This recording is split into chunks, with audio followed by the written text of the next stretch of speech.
Hello viewers, this is Zulqarnain and you are watching English with Zulqarnain. In this video, we are going to discuss about metaphor. A metaphor is also known as implied simile. If you have not yet subscribed my YouTube channel, just subscribe my YouTube channel and click on the bell icon.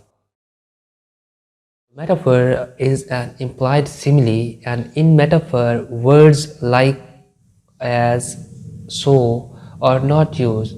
These types of words are being used in simile. It does not say that one thing is like another. It proceeds as if two things were one.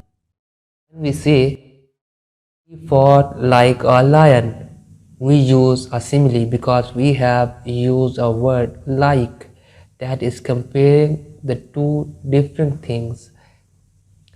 But when we say he was a lion in the fight, we use a metaphor. A metaphor is a figure of speech that compares two different things, saying that one thing is the other. The comparison in metaphor can be stated explicitly, as in the sentence, "Love is a battlefield." The writer may make this question between two things implicitly, as in, he was wounded by love. The comparison created by a metaphor are not meant to be taken literally. Rather, metaphors are the figurative. They create meaning beyond the literal meanings of their words.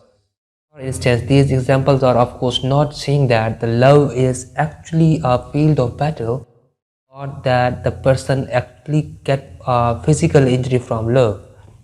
Instead, they capture how love can be a painful, a struggle, and even a showdown between opponents. And as many good metaphors do, through their comparison, they make description more vivid, more relatable, or reveal new ways of seeing the world. I hope that you have got the concept of metaphor, that how they are comparing the two different things by saying that one thing is the other.